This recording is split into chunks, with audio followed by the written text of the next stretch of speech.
اردو رموز اوقاف۔ رموز اوقاف، اوقاف یا وقفے ان علامتوں کو کہتے ہیں جو ایک جملے کو دوسرے جملے سے یا کسی جملے کے ایک حصے کو دوسرے حصوں سے علیحدہ کریں۔ ان اوقاف کی مدد سے ہم جملہ کے اصل مفہوم کی تفہیم حاصل کرنے میں کامیاب ہو جاتے ہیں اور کسی بھی طرح کا ابہام پیدا نہیں ہونے پاتا۔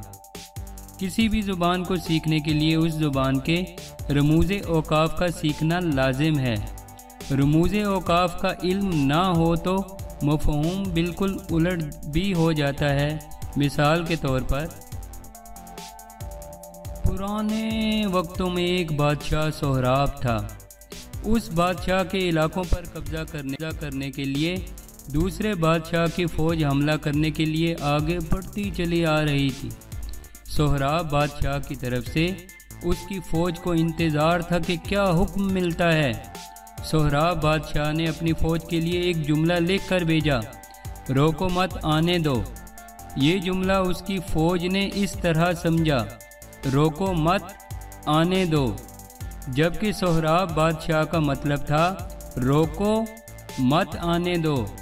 سہراب بادشاہ کی فوج نے اس کو جنگی چال سمجھا اور تسلی سے دشمن کی فوج کو اپنی سرحدوں میں آنے دیا اور قبضہ کرنے دیا۔ تو جناب، معلوم ہوا کہ رموز اوقاف کتنے ضروری ہیں۔ تو شروع کرتے ہیں۔ سکتہ، کوما۔ سکتہ چھوٹا ٹھہراؤ کہلاتا ہے۔ اس کے استعمال سے عبارت کی وضاحت بہت اچھے طریقے سے ہو جاتی ہے۔ سکتہ کے استعمال کی ایک صورت کی وضاحت تو ہو چکی کہ مفہوم کو جس طرح سمجھانا مقصود ہے اس طریقے سے یہ علامت لگائیں، جیسے کہ روکو مت آنے دو اور روکو مت آنے دو۔ اس کے علاوہ بہت ساری ایک جیسی چیزوں کو اس علامت سے الگ الگ کرتے ہیں۔ تاریخی مقامات کے ناموں کو الگ الگ کرنے، پیمائش کو اکٹھا بیان کرتے ہوئے الگ الگ کرنے کے لیے استعمال کیا جاتا ہے۔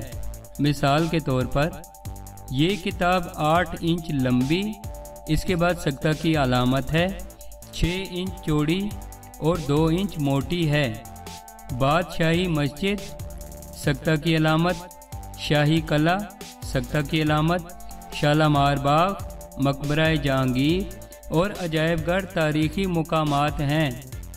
اے ماؤں، بہنوں، بیٹیوں، قوموں کی عزت آپ کے دم قدم سے ہے۔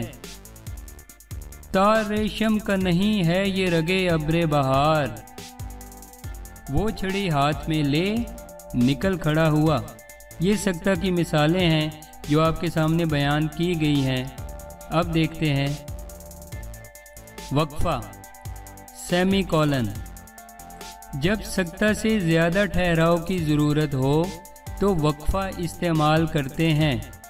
یہ جملوں کے لمبے اجزاء کو الگ کرنے کے لیے، جملے کے کسی خاص حصے پر زیادہ تاکید کے لیے، دو مصنفین کی تصنیفات کو ایک دوسرے سے الگ کرنے کے لیے، جہاں پر، ورنہ، اس لیے، لہٰذا، اگرچہ، چہ جائے کہ، اسی طرح کے ربط والے الفاظ آئیں تو ذہن کو تھوڑا سا سکون دینے کے لیے اس علامت کا استعمال کرتے ہیں۔ اب ہم مثالیں دیکھتے ہیں۔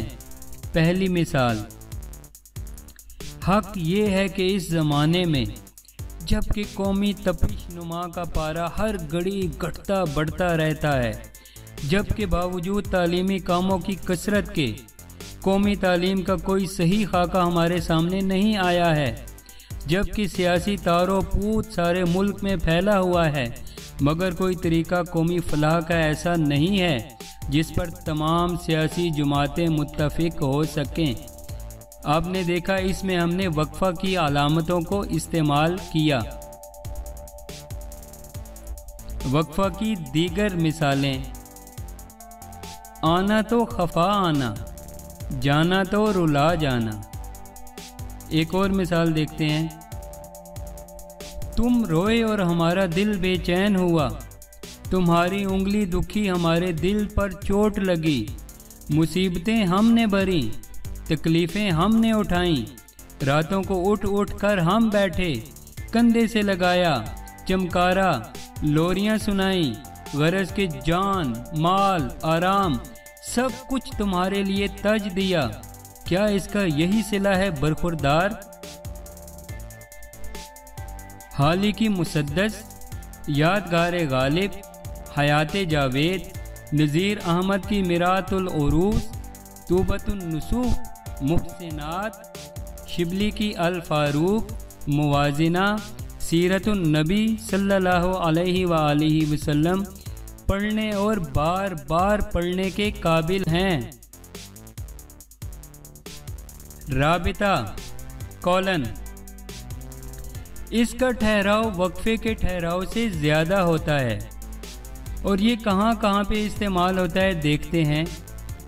جب کسی سابقہ خیال کی تشریح یا توجیہ پیش کرنی ہو، جب کسی مختصر مقولے یا کہاوت وغیرہ کو بیان کرنا ہو، ایسے دو جملوں کے بیچ میں لاتے ہیں جو کہ آپس میں متقابل ہوں یا ایک دوسرے کی ضد ہوں۔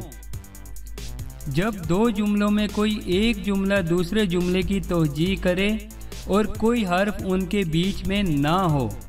اب مثالیں دیکھتے ہیں۔ پہلی مثال ہے، سفر ہو یا حضر، دن ہو یا رات، کام ہو یا تفریح، ہمیشہ اور ہر جگہ اپنی صحت کا خیال رکھو۔ اب ہم نے رابطہ کو استعمال کیا، کولن لگایا، اگر نعمت ہے تو یہی ہے۔ دوسری مثال دیکھتے ہیں، کسی حکیم کا قول ہے، ہم نے رابطہ کی علامت کو لگایا، آپ کاج مہا کاج، بقول شاعر، عیب کرنے کو بھی ہنر چاہیے۔ رابطہ کی مزید مثالیں دیکھتے ہیں، وہ بیماریوں سے بہت پریشان و نالاں ہے، پرہیز نہیں کرتا۔ بچوں کو تنہائی میں نصیحت کرنا چاہیے، سب کے سامنے نصیحت کرنے کا الٹا اثر ہوتا ہے۔ کولن اینڈ ڈیش، تفصیلیہ، یہ علامت کسی چیز کی تفصیل یا وضاحت کے لیے استعمال ہوتی ہے، جیسے کہ ایک عمدہ غزل میں درج ذیل خوبیاں ہونی چاہیے۔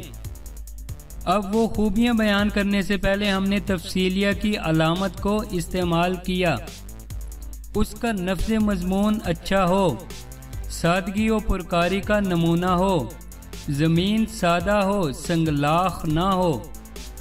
ایک اور مثال دیکھتے ہیں، ورزش کے درج ذیل فائدے ہیں، تفصیلیہ کی علامت کو لگایا، انسان صحت مند اور تندرست رہتا ہے، جسم میں پھرتی پیدا ہوتی ہے۔ قائد اعظم فرماتے ہیں، ایمان، اتحاد، تنظیم، ان تین لفظوں میں قوم کی ترقی پنہاں ہے۔ ختمہ، فل سٹاپ، یہ علامت کسی ایک جملے کے خاتمے پر لگائی جاتی ہے، اس لیے اسے ختمہ کہتے ہیں۔ یہ علامت عبارت میں ایک جملے کو دوسرے سے جدا کرتی ہے۔ اب مثالیں دیکھتے ہیں، موسم بہار آیا ہے، ہر طرف ہریالی ہی ہریالی ہے، ہر جی خوش ہے، شاداں ہے، فرحاں ہے۔ اور مثالیں دیکھتے ہیں، کرونا وائرس ایک خاموش قاتل ہے، ہر احتیاط بے سود ہو جاتی ہے جب قسمت میں بیماری لکھی ہوتی ہے۔ اس کا یہ مطلب نہیں ہے کہ آپ احتیاط نہ کریں، لیکن خدارا نزلہ زکام، کھانسی اور ان چھوٹی چھوٹی علامتوں کی وجہ سے اپنے لخت جگر، اپنے بچوں، اپنے والدین، اپنے عزیزوں کو چھوڑ مت دیں، ان کے قریب جانے سے گریز مت کریں۔ انسانی جان سے بھی پہلے انسانیت کا مقام ہے، موت لکھی ہے تو مرنا ہے۔ میرا سوال یہ ہے کہ دنیا کے سب سے پہلے کرونا کے مریض کو یہ مرض کہاں سے لگا؟ کیا کسی انسان سے یہ مرض اسے لگا؟